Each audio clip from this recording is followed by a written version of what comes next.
आप सभी को जेएमसी की दोस्तों, मेरा नाम है रोहित कुमार। आप देख रहे हैं द इशू इंस्पायर चैनल में। आप सभी का स्वागत करता हूं। दोस्तों, आप सभी लोगों के बीच में लेके आ चुका हूं मसीह लोगों के लिए ये 5 चेतावनी। 2025 से पहले इस वीडियो को ज़रूर ध्यान से सुन लेना, क्योंकि मेरे प्रियो 2025 में कुछ ऐसी चेतावनी परमेश्वर की ओर से हमारे लोगों के बीच में आई है कि हमें अपने जीवन में सावधान और सतर्क होना बहुत ज़रूरी हो चुका है। क्योंकि मेरे प्रियो, ये आज हमारे जीवन के लिए एक नया साल आने वाला है जो कि परमेश्वर ने दिया है। और परमेश्वर का वचन कहता है हर एक मसीही लोगों को अपने जीवन में इन 5 चेतावनियों को जरूर याद रखना चाहिए और ज़रूर ध्यान से सुनना चाहिए। तो चलिए दोस्तों, यहाँ पर लिखा हुआ है, सबसे पहले मैं पढ़ने जा रहा हूँ। सबसे पहली चेतावनी है, झूठे मसीह और भविष्यवक्ताओं से सावधान रहें। आज हमारे कुछ मसीह भाई बहन, आप सभी लोगों से कहना चाहता हूँ कि परमेश्वर का वचन कहता है जो झूठे मसीह, यानी कि 2025 में झूठे मसीह बहुत आएंगे और भविष्यवक्ताओं से सावधान, यानी झूठे भविष्यवक्ता भी इस संसार में 2025 में आएंगे, जो कि वो शैतान की ओर से होंगे, जो कि आज हमारे कुछ मसीही लोगों को क्या करेंगे, विश्वास में कमज़ोर करेंगे, ताकि वो विश्वास से कमज़ोर होकर के प्रभु के वचन से दूरियां बना लें। मेरे प्रियो, परमेश्वर का वचन यहाँ पे बताता है, तब यीशु ने उनसे कहा, सावधान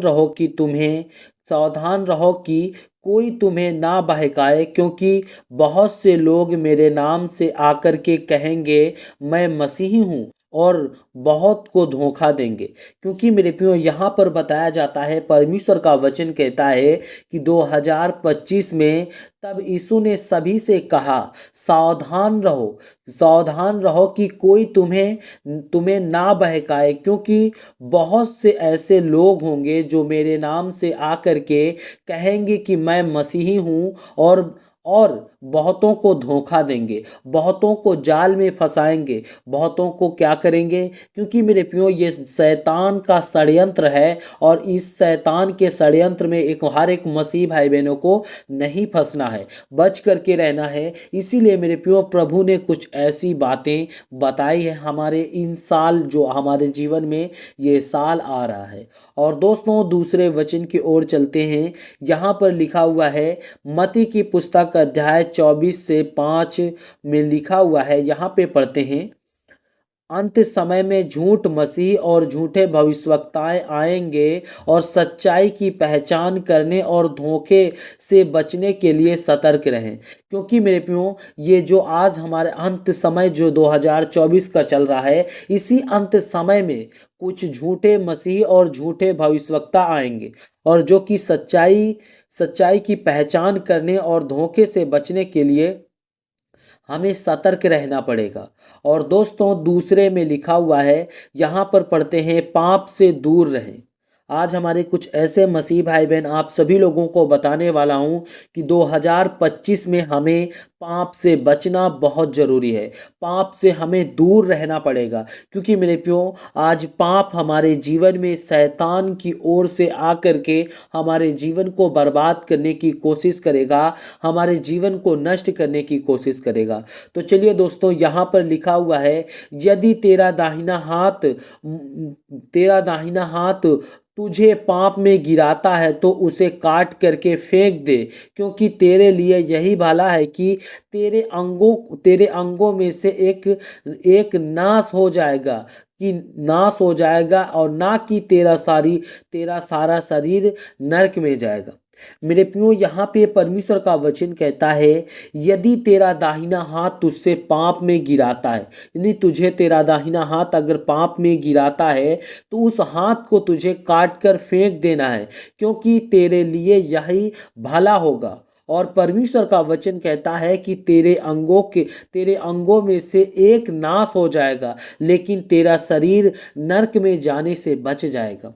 और मेरे प्रियो, अगर आप अपने जीवन में ऐसा नहीं करते हो, पाप से नहीं बचते हो, और अगर हम अपने जीवन में पाप से नहीं बचते तो मेरे प्रियो, शैतान हमारे जीवन को नरक की ओर ले जाएगा। और दोस्तों, यहाँ पर लिखा हुआ है, मत्ती की पुस्तक अध्याय 5 से 30 में लिखा हुआ है, यहाँ पे पढ़ते हैं, पाप से बचने के लिए कठोर कदम उठाने से भी पीछे ना हटें और पवित्र जीवन जिएं। मेरे प्रियो, यहाँ पे परमेश्वर का वचन कहता है, पाप से बचने के लिए कठोर कदम उठाने से भी पीछे नहीं डरना चाहिए, क्योंकि मेरे प्रियो, परमेश्वर का वचन कहता है पवित्र जीवन जीना आपके लिए बहुत जरूरी है। क्योंकि आज हमारे कुछ ऐसे मसीह भाई बहन हैं जिनके जीवन में दुख और मुसीबत आ जाने के बाद वो अपने जो कदम होते हैं वो पाप की ओर मोड़ देते हैं। इसीलिए मेरे प्रियो, परमेश्वर कहता है, पाप से बचने के लिए अगर आपके जीवन में कठोर से कठोर कदम उठाना पड़े तो आपको उठाना चाहिए। और परमेश्वर का वचन कहता है, जीवन में बचना हमारे लिए बहुत ज़रूरी है, और पवित्र जीवन जीना हमारे लिए एक बहुत ही सौभाग्य की बात है। और दोस्तों, तीसरे में बात करने वाला हूं। तीसरे में लिखा हुआ है, अंत समय के संकेत पर ध्यान दे। आज हमारे कुछ ऐसे मसीह भाई बहन हैं, आप सभी लोगों से कहना चाहता हूं कि परमेश्वर का वचन कहता है, अंत समय में संकेतों पर ध्यान दे। और यहाँ पे परमेश्वर कहता है, तुम युद्धों की चर्च सुनोगे और देखोगे और घबराना मत, क्योंकि इन बातों को होना आवश्यक है, परंतु अंत नहीं होगा। यानी कि मेरे प्रियो, यहाँ पर परमेश्वर का वचन कहता है, तुम युद्धों की चर्च सुनोगे, यानी कि चर्च और चर्चा सुनोगे और देखोगे, लेकिन परमेश्वर कहता है कि आपको घबराना नहीं है। क्योंकि मेरे प्रियो, परमेश्वर कहता है इन बातों पर, परंतु अभी आपके संसार का और इस सृष्टि का अभी अंत नहीं है। मेरे प्रियो, परमेश्वर इस बात को हमें कहता है। इसलिए जितने मेरे मसीह भाई बहन, आप सभी लोगों से कहना चाहता हूं कि आप सभी लोगों को अपने जीवन में विश्वास के साथ और प्रभु के वचन के साथ मजबूत रहना बहुत जरूरी है। और ये 2025 में हमें अपने जीवन को बहुत ही ज़्यादा बचा कर रखना जरूरी है। और दोस्तों, चौथे में लिखा हुआ है, धनी होने की लालच से बचे। यानी कि आज हमारे कुछ ऐसे मसीह होंगे जो 2025 में आकर के धनी बनने की लालच करेंगे, और धनी बनकर लालच में अपने जीवन को वो पाप में गिरा देंगे, जिससे कि उनका जीवन नष्ट हो जाएगा। और दोस्तों, यहाँ पे पढ़ते हैं, बाइबल में पढ़ते हैं, कोई मनुष्य दो स्वामियों की सेवा नहीं कर सकता। तुम ईश्वर और धन दोनों की सेवा नहीं कर सकते हो। मेरे प्रियो, परमेश्वर का वचन कहता है, एक मनुष्य ईश्वर और धन की दोनों की सेवा नहीं कर सकता है। इसीलिए मेरे प्रियो, परमेश्वर का वचन कहता है, आपको अपने जीवन में एक की आपको अपने जीवन में उपासना रखना है और एक की सेवा करना है। परमेश्वर कहता है वो जरूर आपको मिलेगा। तो जितने मेरे मसीह भाई बहन, आप सभी को जय मसीह की दोस्तों। God bless you all of you. आमीन। नेक्स्ट वीडियो मिलता हूं दोस्तों।